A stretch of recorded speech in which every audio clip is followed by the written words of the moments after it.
Okay, let's dive right into this explainer and investigate one of history's absolute most terrifying creatures by unpacking the ancient texts that birthed it.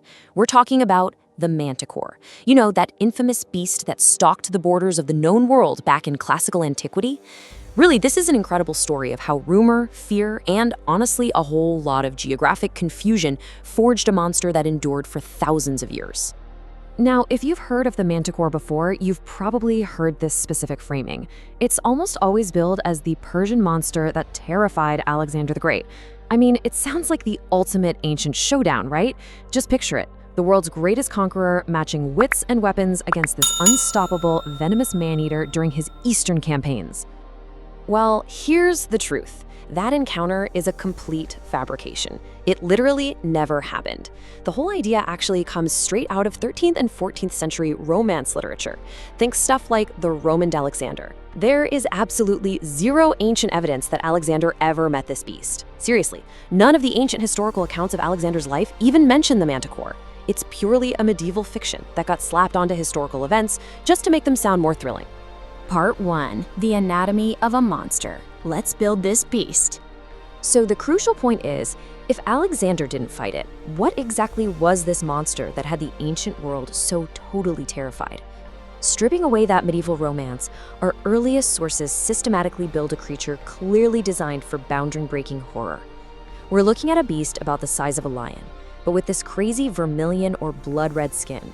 It's got the face and ears of a human, complete with these really eerie light blue eyes. But open its mouth, and you'll find 3 entire rows of teeth in each jaw. Oh, and it doesn't roar. It has a voice that sounds like a shepherd's pipe mixed with a war trumpet. And definitely the most deadly part of all, it has a scorpion tail capable of shooting venomous stingers like arrows, which supposedly inflicted a wound that was fatal to every single animal on Earth, except the elephant. Oh, right, and a diet consisting entirely of human flesh, eating its victims completely, bones and all. Now, what's genuinely fascinating here is how the creature's very name reveals a massive game of historical telephone. The original name in Old Persian was Marthia Hawara, which literally translates to man-eater. Simple enough, right? Well, when the Greeks heard this, they transliterated it to Marthikahoras. But here's where history takes a pretty funny turn. Centuries later, a simple manuscript typo in a Latin copy of Aristotle's works changed the R to an N, turning it into Manticorus. That one single scribal error permanently changed its identity into the Manticore we all know today. Part 2. Tracing the ancient origins. Let's follow the historical trail. To figure out exactly how this legend escaped the Persian courts, we can actually map out the exact paper trail. It starts way back around 400 BCE with Ctesias of Cleidus. He was a Greek physician serving at the Persian court, and he claimed to have actually seen the beast in person, describing it as this exotic gift brought all the way from India. Next up, we move to our reluctant propagator, Aristotle. Even though Aristotle explicitly wrote that he thought Ctesias was completely unreliable, he still went ahead and included the Manticore in his History of Animals. From there, it lands with the ultimate gullible encyclopedist, Pliny the Elder, right around 77 CE, before finally exploding into massive popularity much later in 12th century medieval bestiaries. It is honestly hard to overstate Pliny the Elder's influence here. His totally uncritical acceptance of the Manticore in his massive, widely read encyclopedia essentially guaranteed that this monster would be treated as scientific fact for centuries to come. He even added his own little flourishes to the myth, sometimes conflating its Indian origins with Ethiopia, which was a pretty common geographic confusion at the time regarding the distant East. However, and this is important, not everyone was fooled by this. Careful observers like the Greek geographer Pausanias explicitly rejected the creature's existence. He essentially said, look guys, they're just describing a tiger and letting their fear get the absolute better of them. Similarly, ancient texts record an Indian sage named Artaxerxes denying the creature entirely, pointing out that absolutely no one in India had ever heard of an animal that shoots arrows from its tail.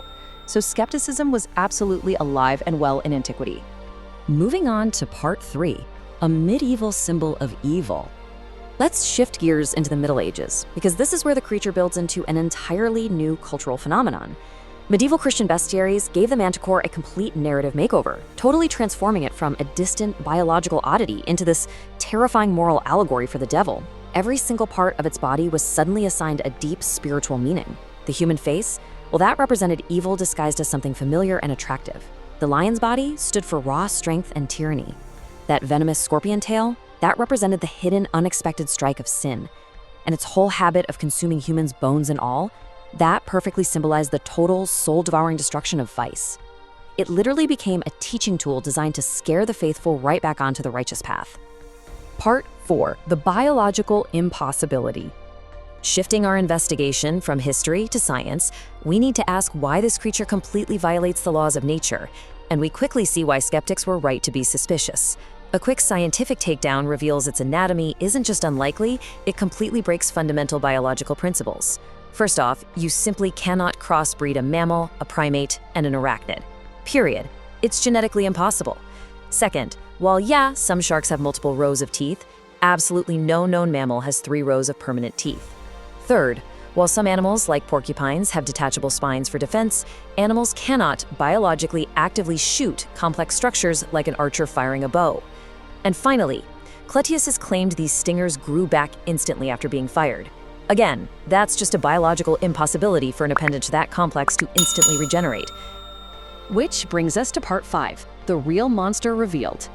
So, if the Manticore wasn't real, what terrifying creature did ancient Indians actually describe to Persian travelers? What we are really looking at here is a classic cascade of misidentification. It starts at step 1 with real Indians describing real tigers to visitors. But think about it. Dense jungle environments make accurate observation incredibly difficult.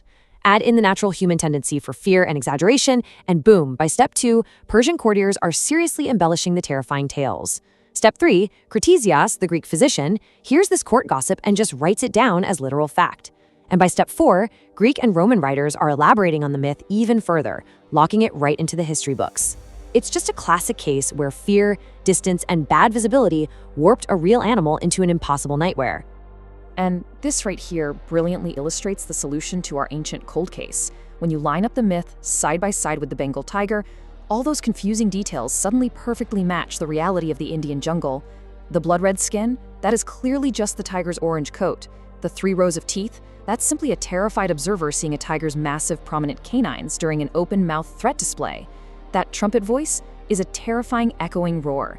A tiger's flat frontal facial structure can actually look eerily humanoid in the dark shadows of the jungle. And that deadly scorpion tail, that is just a tiger's striped tail, held high and twitching defensively when it's preparing to pounce. It's honestly a perfect match. Ultimately, the Manticore wasn't magic. It was just an exotic predator wrapped up in layers of human panic and bad translation. So, as we close out this explainer, I'll leave you with a thought to really chew on. If the terrifying, arrow-shooting Manticore was actually just a Bengal tiger lost in an ancient game of telephone, how many other monsters lurking in our midst are just waiting for their biological alibis to be uncovered?